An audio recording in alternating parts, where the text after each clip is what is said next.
Let's get started. All right, guys. So AS Physics. Okay, a bit of an intro. Okay, so in AS Physics, you have three papers: P1, P2, and P3.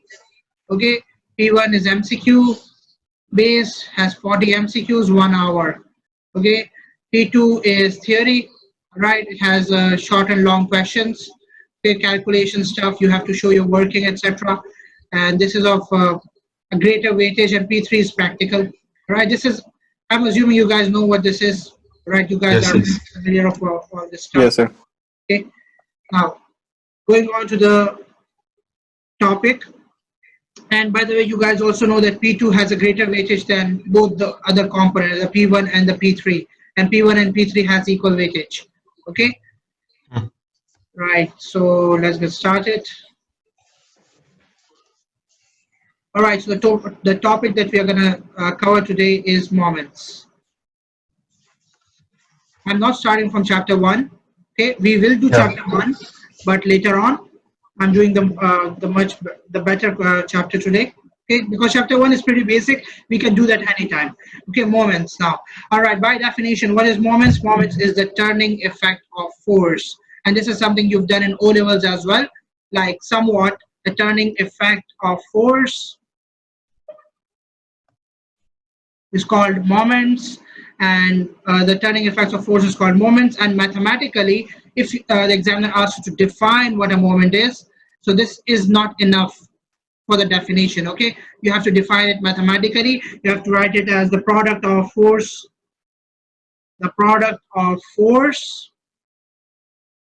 and the perpendicular distance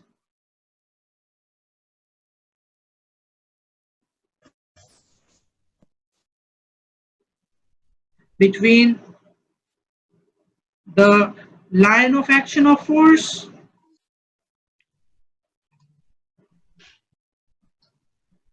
and the pivot. Okay, I'll explain what this means. Basically, if I have a log over here, okay, this is a log, a wooden uh, a piece of wood, a stick, okay, and it's fixed from one end such that it is freely movable. Okay, it can rotate clockwise or anti-clockwise about this fixed pivot. Okay, this is called a pivot. All right, so now if I apply a force over here at this particular point, so now this arrow is representing, this dotted line, this arrow is representing the line of action of force,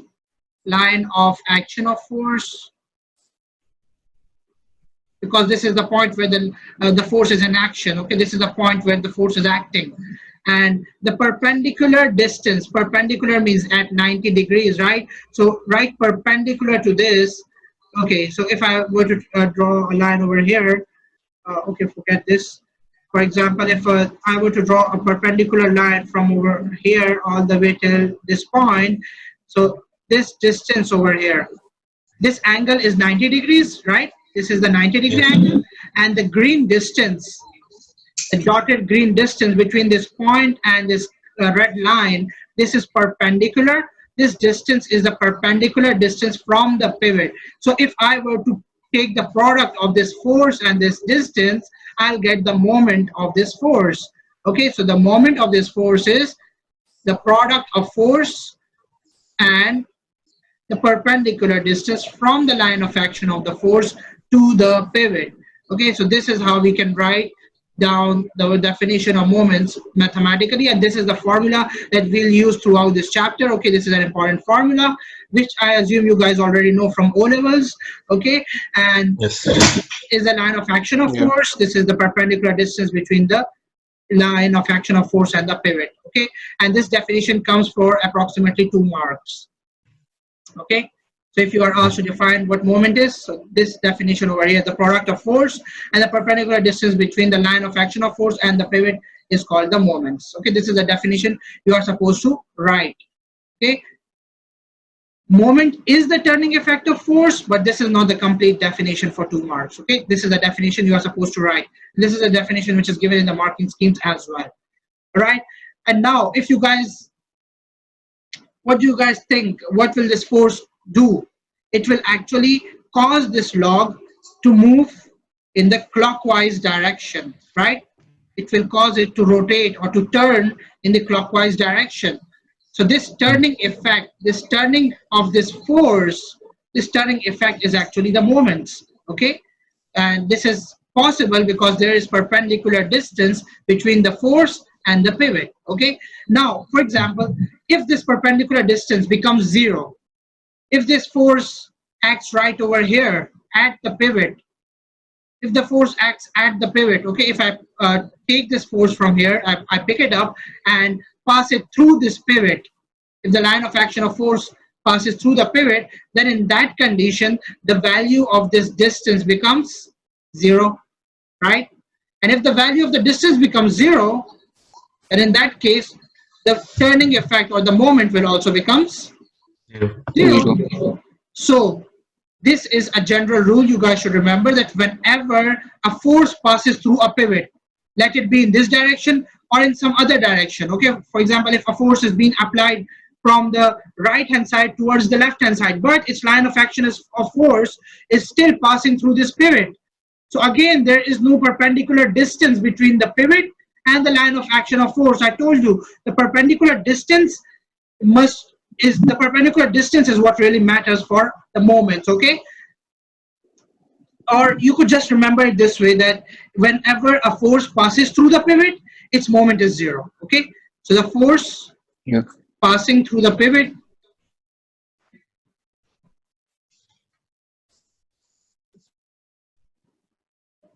has 0 moment. Any questions so far? No. Guys? No. Okay, no question? All right, I'll move on. Okay, and guys, this in our syllabus, we also refer to the moments as torque. Okay, torque and moments in our syllabus are the same thing. So if the examiner asks you to calculate the torque, he's actually asking you to calculate the moment. Okay, no such difference over here.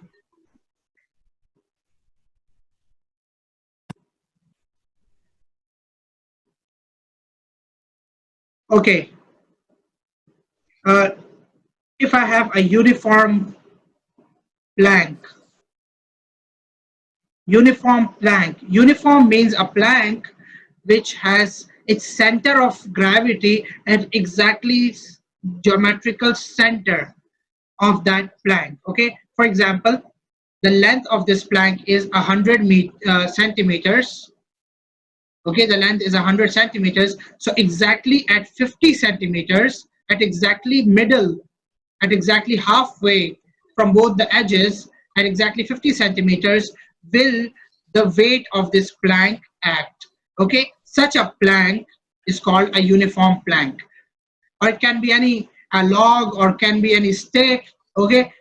As long as it is uniform, its weight will act from the center, okay? So remember this, that its weight will always act from the center, because there are questions relating uniform planks, and we're gonna discuss them in a bit, okay?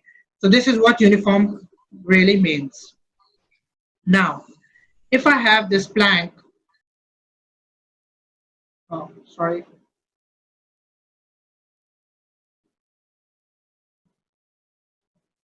And it's balanced by a pivot over here, all right? And for example,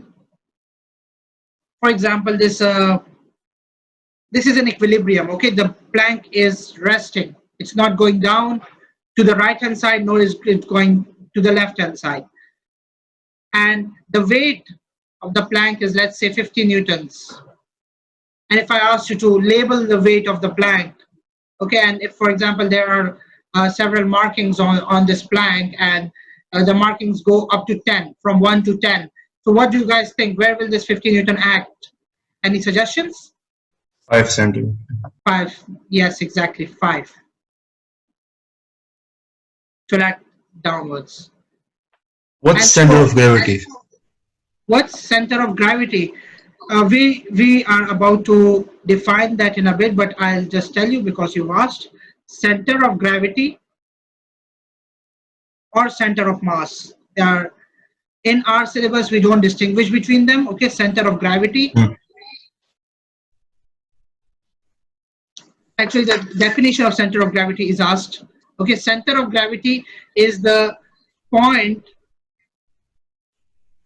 on a body at which the entire weight appears to act from. Okay. So for example, if the entire weight of this plank is 50 newtons, and if its center of gravity is at exactly 5 unit, okay, I've not marked the units, but just assume this to be some imaginary unit. So if it is at exactly 5 unit, then the entire weight, it appears to act from this point only. Okay, it will not act from any other point on this plank, on this ruler. Okay, and now if it's acting downwards, and if this is the two mark over here, so this force, and there is a force and there is perpendicular distance between the pivot and the line of action of force. And in this case, just assume this to be very accurate. 5 minus 2 is 3, right? The distance is 3. Okay, so the moment in this case is going to be in the clockwise direction, and the clockwise moment is going to be 50 times 3, 150. Okay, and for example, if these units, these markings were in meters, then it's going to be Newton meter. Okay, this is going to be its unit, Newton meter. Or if it were in centimeters, then it would have been Newton centimeters. But guys, in our syllabus, we deal with SI units. Okay, so you have to convert the centimeters to meters in order to calculate the answer in Newton meters. Okay, this is the final SI unit answer that you'll get. Okay. This was just an example. Oh my God. Just a moment, guys. Okay. Now, okay, let's move on. Okay, the next thing that we need to deal with is, all right, let me tell you something. Like the clockwise moments, okay, let me tell you that moments are vectors. Do you guys know what vectors are from your O-levels knowledge? Moments are vector quantities. They have magnitude and direction. Yes, they have a magnitude and a direction. They are vector quantities. They have both magnitude and direction. This is what a vector is. Yes. There are two possible directions for any moment. Okay, we have clockwise direction, clockwise moments, and we have anti-clockwise moments or counterclockwise moments. Okay, same thing. The clockwise moments are going to act to the right, okay, in the direction of a clock, like this, from the right to downwards, or like this, okay, in the direction of a clock. Okay, this is a clockwise direction, and the anti-clockwise or the counterclockwise will act in the opposite direction to the clockwise moment. And for example, if this is your pivot and I place a mass over here, its weight is going to act downwards and it will produce a clockwise moment. And if I were to place a weight somewhere over here, its mass will act downwards and it will produce a counterclockwise moment. Okay, so this is the difference between clockwise and counterclockwise directions of the two moments. Now, the next important part of this chapter is principles of moment. This is a high yield topic, principles of moments, and has been tested several times. Okay, in fact, almost every question of moments include the principles of moments in it. Okay, so this is something you've done in O-levels as well. This is just a quick recap of what you've already done in O-levels. Okay, principles of moments. Okay, the thing that's new in here is that principles of moments is the second condition of equilibrium. Second condition of Equilibrium. I'll tell you what the first condition is in a bit. Okay, guys. So first of all, what is equilibrium? Anything is in equilibrium if it fulfills the two conditions. Okay. Now it will be clear just in a bit. Okay. The statement of principle of movement says that if an object is in equilibrium,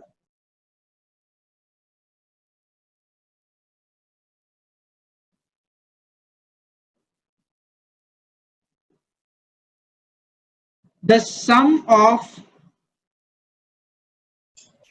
clockwise moments,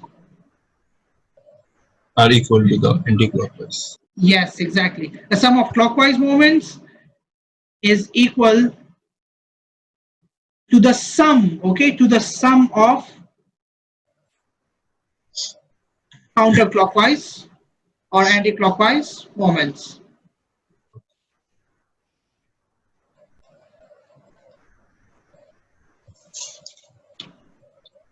Right? So guys, the important point over here is that I've used the term sum of. Okay, so all the moments which are acting in the clockwise direction or all the moments which are acting in the counterclockwise direction, if you have to place an object in equilibrium, they must balance each other out. Okay, so mathematically it can be written as sum of moments, sum of clockwise moments is equal to the sum of anti-clockwise moments. So all the moments which are acting in the clockwise clockwise direction must equal the anti-clockwise moments. And in this case, if a system obeys this law or obeys this condition, then it is obeying the second condition of equilibrium. But we cannot be certain whether that object is in equilibrium or not unless it also fulfills the first condition of equilibrium. And we are going to talk about the first condition of equilibrium in a bit. First, let's finish off the second condition of equilibrium. Now, for example, if I have a log over here and placed on top of a pivot, okay, and I have two masses, one mass to the left and other to the right. Okay, the mass to the right has a weight of, let's say, 50 newtons, and the distance between this mass and the weight is, let's say, 2 meters. Okay, and for example, if this the mass on the left hand side is at a distance of, let's say, 5 meters, and its weight is, let's say, 100, so 20 newtons. Okay, yeah, and I claim that this plank is in equilibrium. So to check whether it's in equilibrium or not, what are we going to do? We are going to calculate the clockwise moments and the anti-clockwise moments and see if they are equal. Then this plank is surely in equilibrium. It will not topple. Okay, it will not move. It will not move in the clockwise direction, nor it will move in the anti-clockwise direction. So let's calculate the clockwise moment first. It's 50 into 2, 100 Newton meters, and the counterclockwise moment is 20 into 5. It's in equilibrium. It's also 100 Newton meters. And yes, the second condition of equilibrium has been fulfilled. And this log is in equilibrium and it will not topple. Now, if I place another mass of, let's say, 10 newtons at a certain distance, let's say distance of 2 meters, and if I ask you that where should I place a mass of, let's say, 30 newtons, okay, let's say 30 Newton mass is over here. This green block over here represents a 30 Newton mass. Now, to keep this log in equilibrium, where should I place the 30 Newton log? This can easily be calculated by using the law of the principles of moments. Okay, first of all, for equilibrium, you guys know that the sum of clockwise moments and the sum of anti-clockwise moments must be equal. Now, to calculate the sum of clockwise moments, what are you going to do? First, identify the forces which are producing a clockwise moment. Is the 50 Newton producing clockwise moment? Yes. Is the 30 Newton also producing a clockwise moment? It is, right? Yes. So now, and what about the 10 and 20? No, they are not. They are producing counterclockwise or the anti-clockwise moments. Okay, so the sum of clockwise moments is gonna be the moments which are produced by these two forces. So 30 multiplied by some unknown distance which we need to calculate. X, So we I'll make make, distance the subject. yes, then we'll make it the subject. 30 into x plus 50 multiplied by 2, which is equal to 10 into 2 plus 20 into 5. All right, so sum of clockwise and sum of anti-clockwise moments are equal. Now just calculate the value of x and you'll get the distance Should be for 4. the moment. Right, you have the answer to it? 100, 4. 120 minus 100 equals 4. 30x. Sorry, what's the answer? Isn't it 2 upon 3? 20 Oh, yeah, times 2 5 1 is 3. 100. Yeah, it's 2 upon 3 meters. Okay, so we have to place a 30 Newton block at a distance of 0.67 meters or 2 upon 3 meters to the right. Okay, if it is 0.67, right? Right. So this was the second condition of equilibrium or the principles of moment. Okay. Any questions so far in principles of moment? Bilal, Khalid, anyone? No, fine, sir. All right. So now the past papers are loaded with example questions. Okay, the past papers are loaded with questions which apply the law of conservation. Sorry, which apply this principles of moments in there. Okay, and this is the basic concept behind it. Okay, nothing new. Exactly what's from what you've been doing since O levels. But now let's do something that's new. You guys know what resolution of vectors is? Resolution of vectors. Yes, sir. You do? Okay, cool. That makes it easier. Resolution of vectors. But I'll explain it anyways.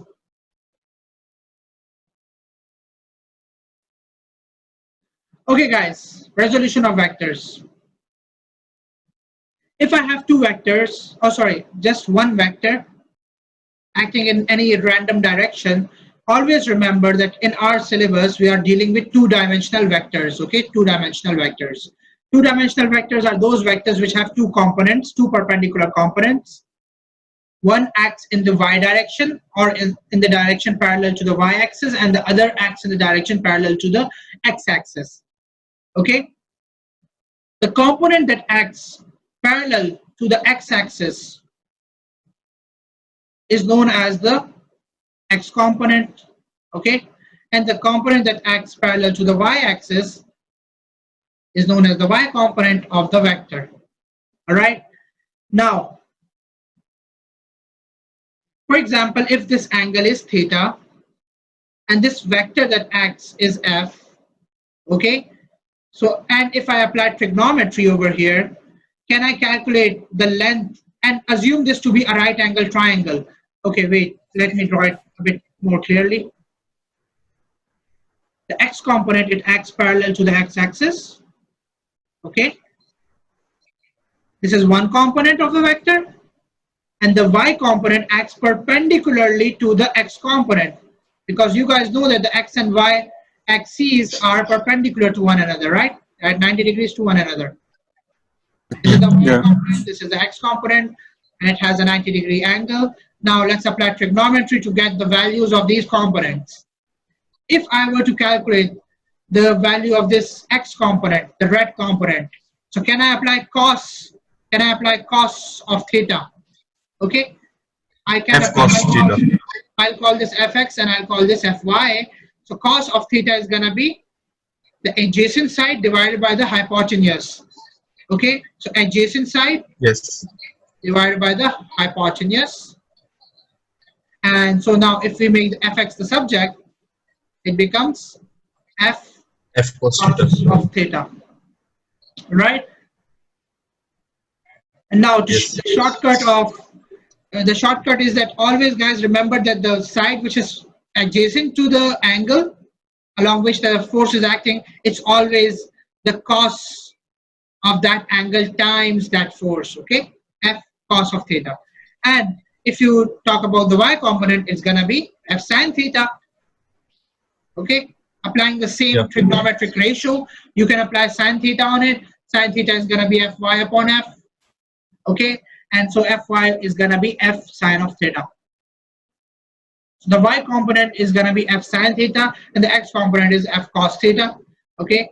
And if I were to apply Pythagoras theorem over here, the F squared is going to be the sum of F sine theta squared plus F cos of theta squared, right? This is Pythagoras theorem, okay? The hypotenuse equals the square of the other two sides. The square of the hypotenuse equals the square of the base and the height. Well, we don't need to use this formula a lot. Well, we do actually need to use this, but there is no specific question in which the examiner asks you to calculate the force using this formula, but this is where you need to figure it out. And this is what you'll get into practice once you start doing the past papers, okay? Once we get to the past papers, we'll get into the practice of solving using that formula as well. All right, so this was all about resolution of vectors. Now, we are going to use this resolution of vectors over here in moments, okay? Now, how to use it over here? It's pretty simple. If I have a plank again, okay, a horizontal plank over here, and now it's pivoted somewhere over here, okay? And let's say this time, a force acts at a certain angle. Now let's take the distance between, it acts at a particular point, okay, and the distance, okay, it acts, for example, over here at this point at an angle of, let's say, 30 degrees. It's not acting right perpendicularly, but it's acting at an angle of 30 degrees, right? And let's say the component, the value of force is F, and this distance is small d. Now, how to calculate the moment in this case? Well, guys, I told you that moment is the product of force and the perpendicular distance, right? The perpendicular distance. So this means now in this case, the distance is not perpendicular, right? It's at an angle other than 90 degrees. It's at 30 degrees. So we need to calculate a component of force which is perpendicular to this distance. Guys, if I were to split this force into two components, this is going to be the horizontal component, right? The horizontal component. Yes. And if I take another component perpendicular to the horizontal component, it's going to be the vertical component, right? Now, this vertical component, when multiplied with this distance, will give me the moment of this force, rather than this entire force being multiplied with this distance, because this component is acting perpendicularly to the distance. Now, let's calculate the value. First of all, guys, if this angle is 30 degrees, so I can say that this angle is also 30 degrees, right? Alternate angles. Yes. Any confusion over here? No, sir. All right. If this is 30 degrees and the value of the force is F, so what's going to be the perpendicular component? It's going to be F sine of theta. F sine theta. Right? F sine of theta. Now, if I were to calculate the moment over here, so the moment is going to be F sine of theta multiplied by this distance, d. So this is the case when the force is not acting perpendicularly, but is acting at an angle. So you take that component of the force which acts perpendicularly. Now, someone might ask that why are we ignoring the other component? Why are we ignoring the F cos theta component? Well, we are ignoring it because it is actually a component that is that if okay, I can take this component acting over here, or I can consider this component acting over here, right? Doesn't Yeah. matter as long as it's acting at the same point. Okay, so if I were to act it over here, then in that case there is no perpendicular distance. There is no perpendicular distance. Okay, for example, if this is the point where the pivot is placed, okay, uh, if this is the point where the pivot is placed, then the perpendicular distance is going to be 0. Well, let me rephrase my words just a moment. Now, for example, if this is the point, okay, let me make the diagram a bit better.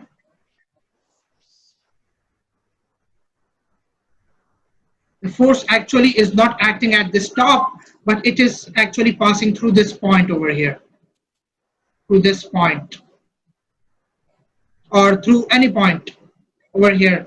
Okay, now in this case only the perpendicular component is taken, whereas the other component, since it is parallel to the distance, okay, this component is parallel to the distance, right?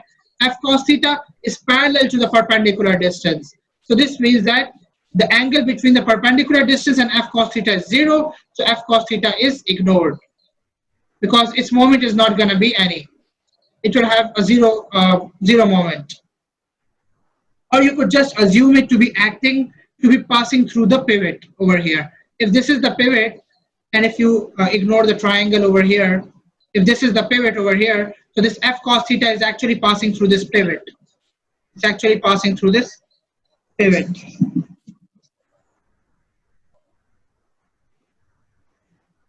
Over here. Let's look at it from another angle.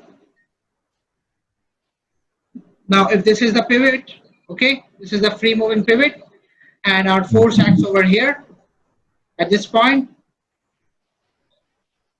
at an angle of 30 degrees.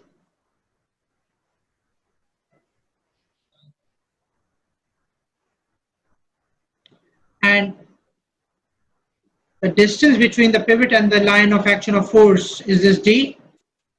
So we have to take that component of force which is right perpendicular to this d. Okay, and in this case, if we were to split it into two components, horizontal component and the vertical component, then the distance between the vertical, the product of the vertical component and this distance will give you the moment. Okay, this is 30 degrees, and that's the force. This is F sine of 30. This is F cos of 30. This F sine of 30 when is multiplied with the d will give you the moment, whereas F cos of 30 is actually acting over here. Okay, we can translate this vector over here. We can move this vector over here, acting over here at this point. So if we were to extend the line of action of this force, it actually passes through the pivot. And I told you earlier that if whenever a force acts through the pivot, whenever a force passes through the pivot, its moment is going to be 0. 0. Yes, this moment is 0. Any questions so far of resolution of No, sir. right? This was a new concept, okay, relatively new concept for you guys, right? So this is pretty much of the first half of the chapter, and guys, you can even generalize it, okay, if you know the angle, if you know this.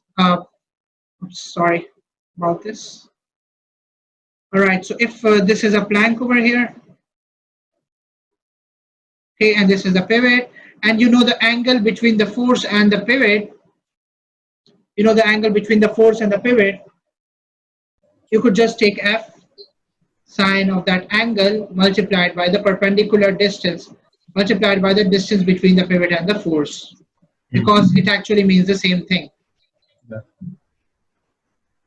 It is actually this stuff that we get this general formula for. Okay. Well, the concepts will get cleared even further once we get on to the past paper practice. Now, moving forward, we've discussed the second condition of equilibrium. Now, discussing the first condition of equilibrium. First condition of equilibrium is also not new. First condition of equilibrium is with respect to forces. Okay, so whenever the net force is zero, whenever the net force is zero, that object is in equilibrium. Or if you want to write it in wording, it's going to be an object is in equilibrium When the forces are balanced. yes, when the forces are balanced, or you could say that when the sum of all No, forces, forces are parallel. sum of all forces is zero. Yeah.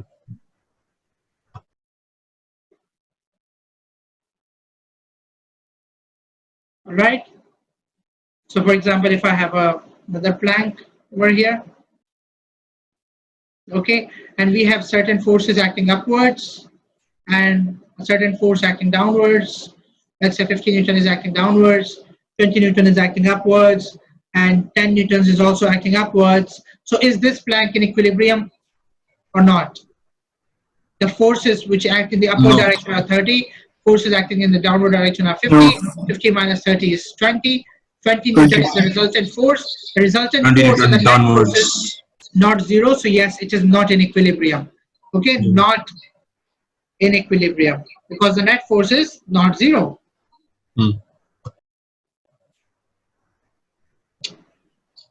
So the two conditions of equilibrium.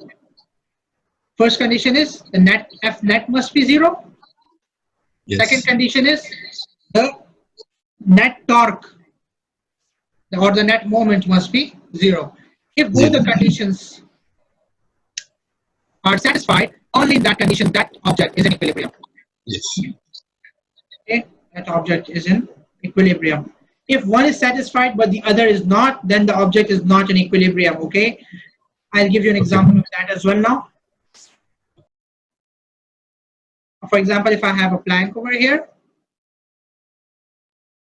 okay, and a force acts right over here at 10 newtons, force acts downwards, and a 10 Newton force acts upwards. Now, guys, is this plank is in equilibrium? Apply both the conditions that you've just seen. The first condition, according to the first condition, the force is forces acting are upwards balanced. and downwards. Yes, So F net balanced. is zero, yes. The first condition is satisfied. What about the second condition? Will there be any torque produced in this plank? This force will actually cause a counterclockwise moment, and this force will cause a clockwise, both the forces will cause counterclockwise moments, right? Both the Yes. forces are causing Yes. counterclockwise moment, so the torque net is not zero. So this object is not equilibrium. Okay? Not in equilibrium. Equilibrium.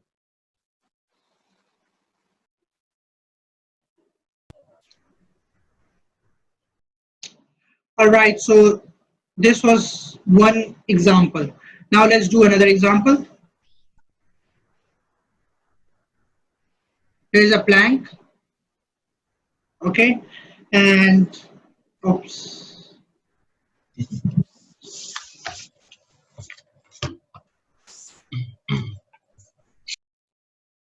Okay, and this is the pivot. Now a force acts downwards of, let's say, 5 newtons, okay, and this force is balanced by some other force over here, say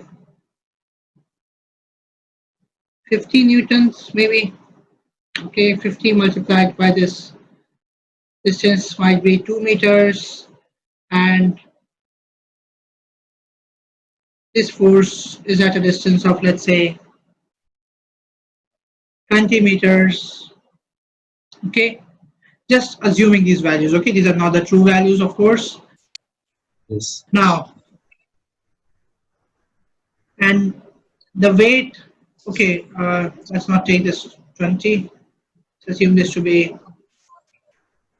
or just forget the numbers. I'll first give you a general example and then we'll go on to the numbers.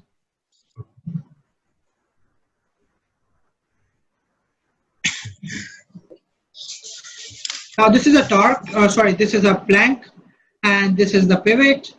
Guys, is there any force between this pivot and this plank? Any force acting over here? You guys remember what normal reaction force was? Contact force. Yes, the contact force, exactly. Normal reaction force or the contact force, it acts upwards. But remember, since it is passing through the pivot, will there be any moment?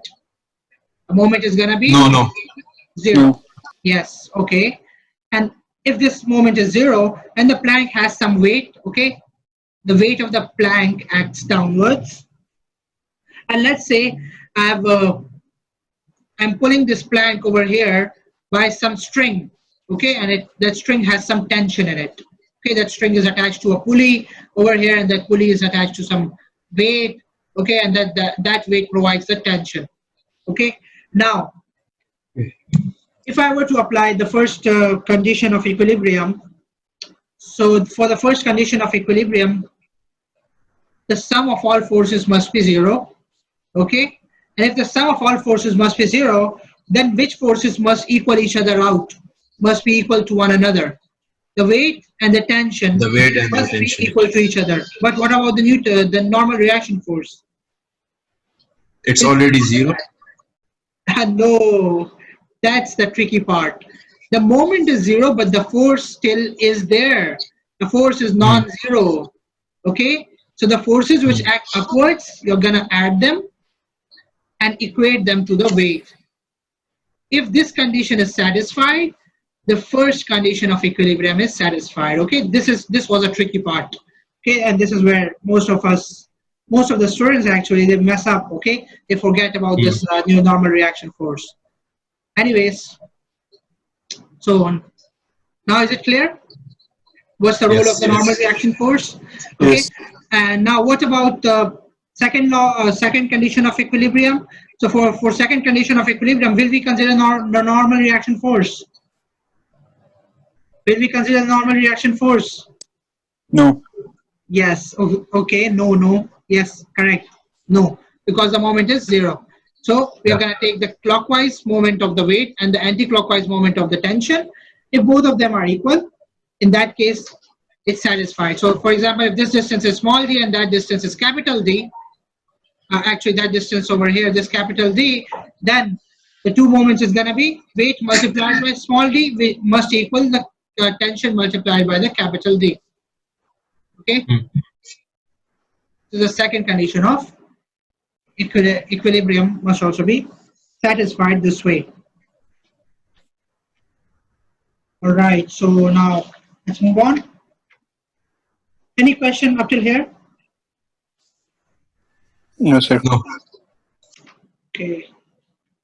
Now guys, a special pair of forces called the couple forces, which produce a moment that's called torque of a couple. Okay, what is a couple? All right, guys, couple is actually a pair of forces. Now, if I have this weight over, this plank over here, again, just a moment. Yes. All right. Okay, couple. Now, if I have okay, let me resume. Okay, it's resumed. Okay, now if I have a plank, ignore that. I have a plank over here, and there are two forces. Okay, one acts at this end. Okay, and it's pivoted at the center. Okay, it's pivoted at the center. One force acts downward. Okay, and has a magnitude of F. And if the other force acts upwards, okay, you can make it here or you can make it down here, okay, but in the upward direction and has the same magnitude F. If I were to extend them, this is the line of action of this force and this is the line of action of this force over here. Their distances from the pivot are the same, okay. This pivot, this force has a distance of d, and this force also has a perpendicular distance of d. Okay, and if I were to calculate the total moment which is created by these two forces, or the total torque which is created by these two forces, so how can we calculate that? Both of them are actually producing counterclockwise moments, right? This one is acting Yeah. downwards, okay, counterclockwise. This one is acting upward, again counterclockwise. So now the moment due to this force is going to be force multiplied by d, okay, plus force Plus force. multiplied by d again, because both of them are acting in the same direction. The total torque is going to be 2fd twice of fd, right? Yes. Now such forces which have exactly the same magnitude, opposite directions, and act along different line of actions. Okay, I'm repeating what I just said. This is very important, guys. Forces which have the same magnitude, these are the three properties that must be present in these forces. Same magnitudes, okay, or magnitude, opposite direction, exactly opposite direction, okay, the direction is opposite, and are acting along different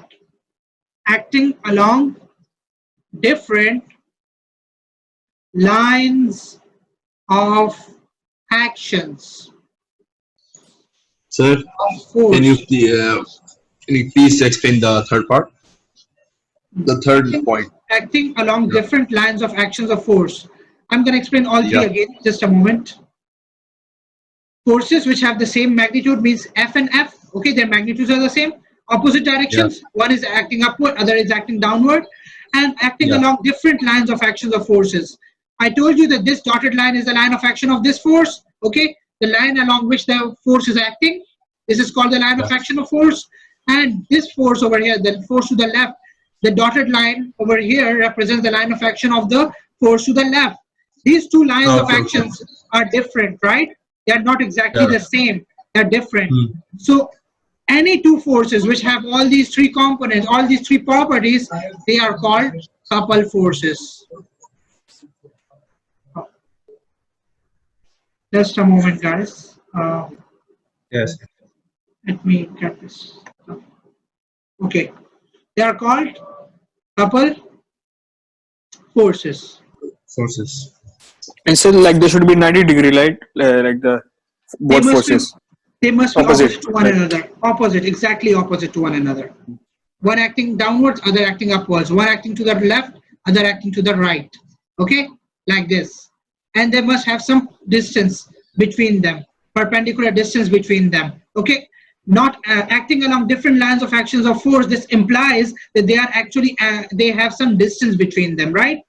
Yeah. Now, the direct formula, the direct formula of calculating their torque, the torque of these couples is taking the magnitude of one of these two forces, okay, this F, multiplied by the perpendicular distance between these two forces. What's the perpendicular distance between these two forces? Is it 2D, right? Just Yes. Yes. multiply D it with plus D. 2D, and what do you get? You get 2FD. And is it exactly identical to the initial 2FD which we calculated using the conventional method? They're the Yes. same, right? Yes. So this Yes. is how you could calculate the torque of a couple. Torque of a couple by just multiplying the magnitude of one of the two forces by the perpendicular distance between these two forces. Okay, and guys, the definition of a couple force and the definition of torque of a couple are asked in the past papers, so I'll write them down in words over here and you guys need to learn them. Okay, first of all, what is a couple? Just need to add up all those 3 points. Okay, so a pair of forces, With same magnitude of force and yes, having different the same directions. magnitude,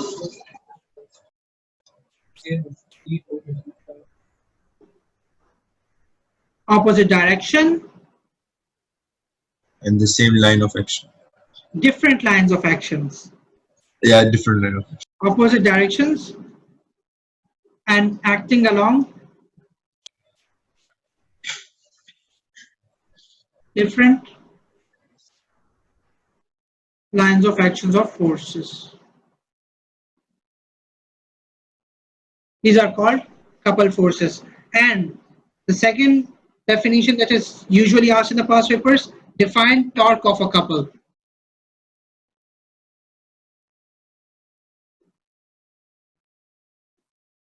So this is pretty similar to the definition of a moment, okay? So the product of one of the couple forces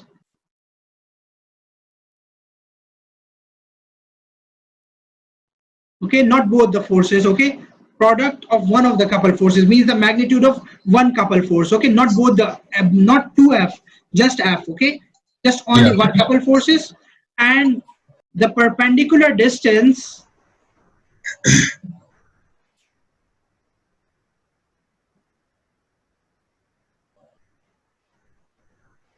between Between the two forces. the two forces or between the lines of actions of the two forces, okay. This is not the perpendicular distance between from the pivot, okay, remember that. This is the distinction between the two, that this is the perpendicular distance between the two forces, perpendicular distance between the two forces, okay. Okay. Now guys, these are the two definitions which are asked for 2 marks or sometimes 3 marks as well, okay. And this is all about the torque of a couple now and couple forces. Now let me ask you guys a question over here. Pretty simple though. Are couple forces in equilibrium? These are couple forces, right? Are they in equilibrium or not? Any suggestion? Do they fulfill the first condition of equilibrium? Do they satisfy the first Yeah. condition of equilibrium? The Yes. forces are balanced. Yes, the forces are balanced. Yes. Okay. So net force is 0. What about the net torque?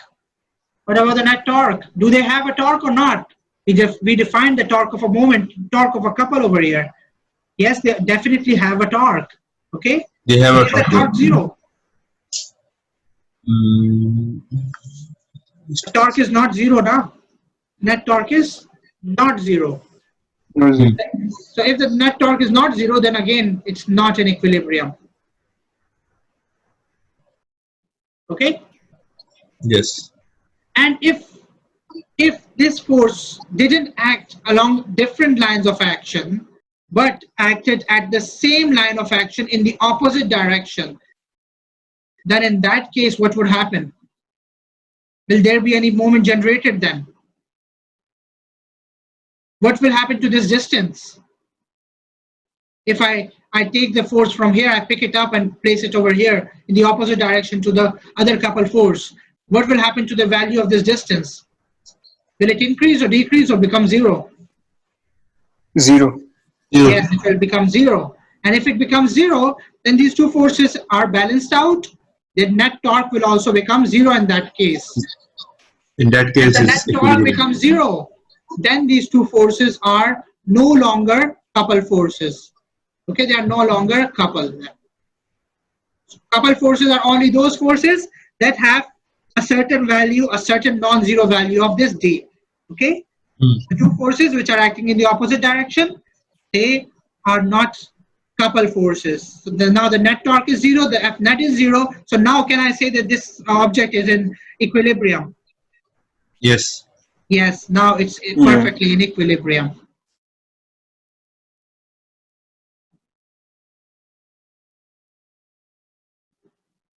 Right. Now coming towards center of gravity. Okay, but I just told you, I told you about the center of gravity in the beginning. I'll just go over it one more time. Center of gravity. Okay, this is actually an imaginary point. Okay, this is not an actual point. This is an imaginary point. Okay, a point in a body where all the weight, a point where all the weight appears to act. And it has been asked in the past papers one or two times to define the center of gravity as well. So this is the simplest definition of center of gravity. And I think this is enough because the definition was 1 mark, I think. So the point on a body where all the weight of the body appears to act. It appears, okay? appears to act. Okay. And I told you in case of a uniform plank, it acts at exactly the geometrical center. Center. Yes.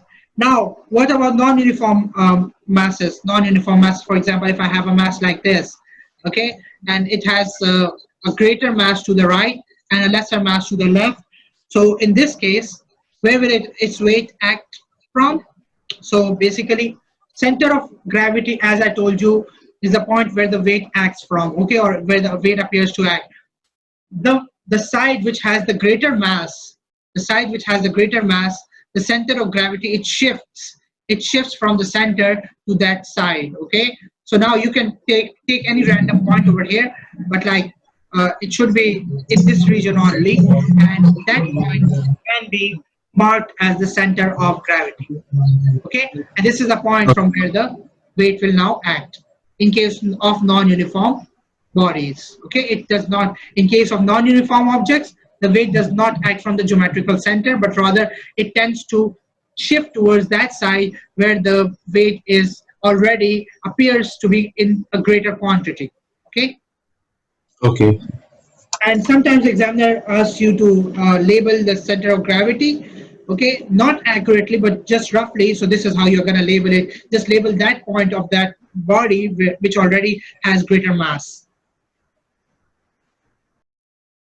Now,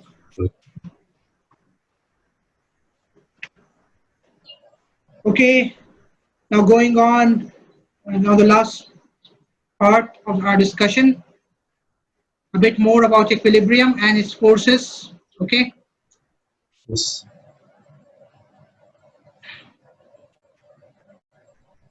actually this is a bit of extension of the first condition of equilibrium of forces. Okay, now if you guys know what coplanar forces are, coplanar forces are basically those forces which act along the same plane. Okay, Along the same line. the same plane. So for example, if I have the xy plane, x and y axis, this is an imaginary two-dimensional plane. Okay, and it's called the xy plane. So if two forces, they act along the same planes, they are called coplanar forces. Okay, Coplanar if they act in the same xy plane. Now, a bit about the triangle of forces and triangle of forces for equilibrium. Now, you guys, I'm assuming you guys know from O levels what head to tail rule was of vector addition. Yeah. I'll review it. Okay, head to tail rule. Okay, so if two forces are acting at a certain point, okay, for example, this is the point and one force acts over here in some random direction and the other force acts in some other direction, okay, over here, for example. And if I were to calculate the resultant of these two forces, so how will I do that? Well, it's pretty simple. You just add them by head to tail rule. Okay, you take the first vector, any of the two vectors is taken. Okay, on the head of that vector, you add the tail of the second vector. Okay, you add the tail of the second vector, and then you draw out a resultant force which starts from the tail of the first vector and goes till the head of the second vector, and this is the resultant vector. This is what the head to tail rule was, which you guys have done since O levels. Okay, now this is called a vector triangle. For forces which are in equilibrium,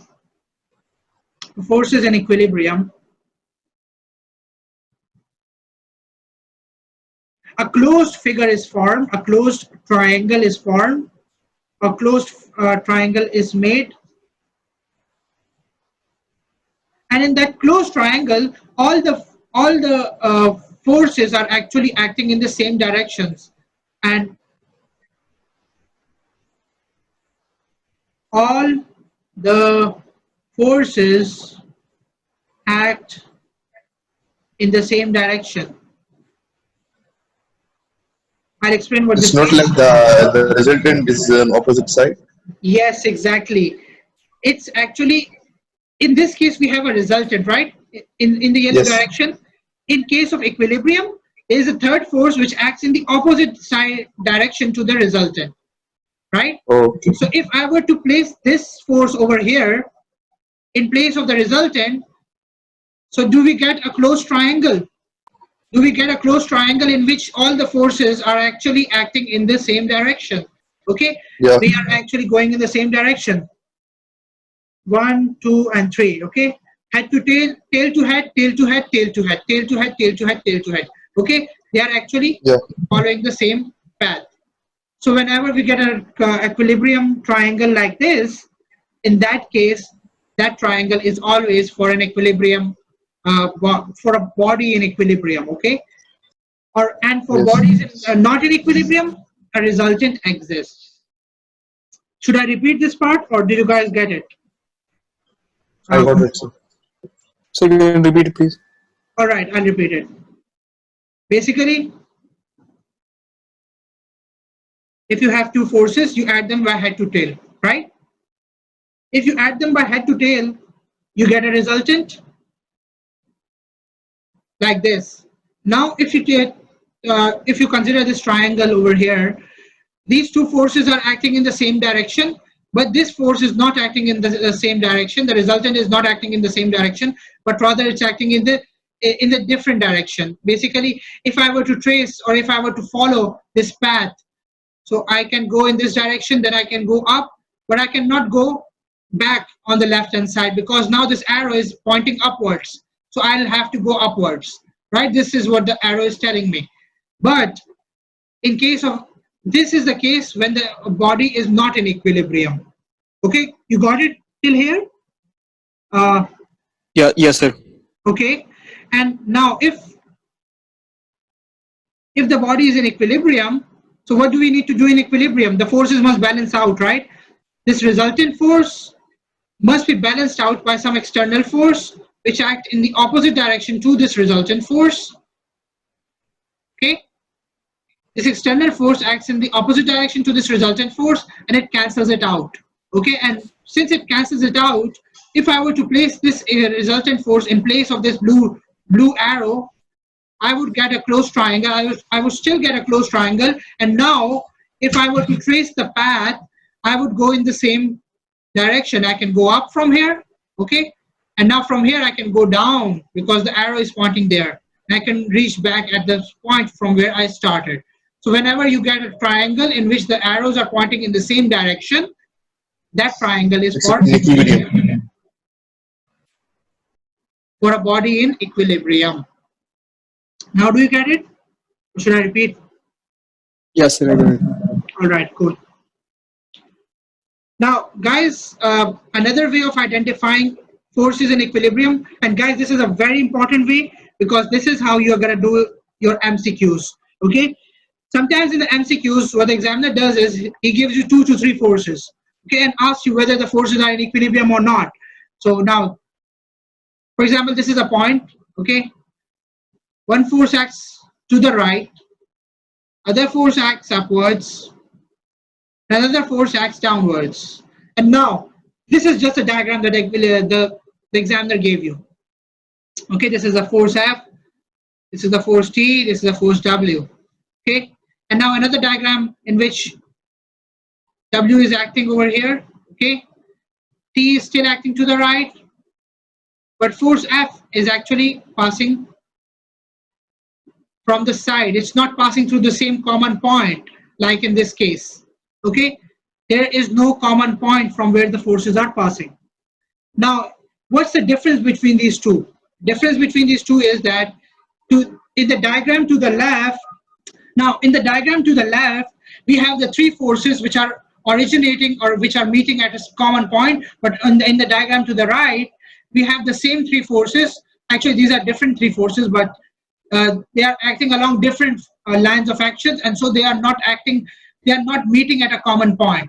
Such forces that meet at a common point are known as concurrent forces. Concurrent forces. And whenever forces are concurrent, these forces are in equilibrium. Okay, so this is another way of identifying a body in equilibrium.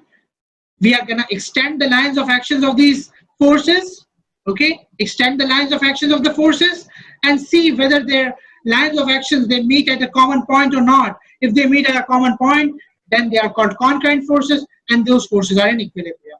Okay, and MCQ will have four options. Okay, and in those four options, you'll have to use a ruler, you'll have to use a scale. Okay, and you'll have to extend out these forces and see whether they meet at a common point or not. The option which will meet at the common point, that will be your answer. That will be the answer to whether that system is in equilibrium or not. Guys, is it clear, or should I repeat? No, it's clear. Yes, sir, clear. All right, cool. So these are concurrent forces. And yes, this was the last part of the lecture. Okay, we are done.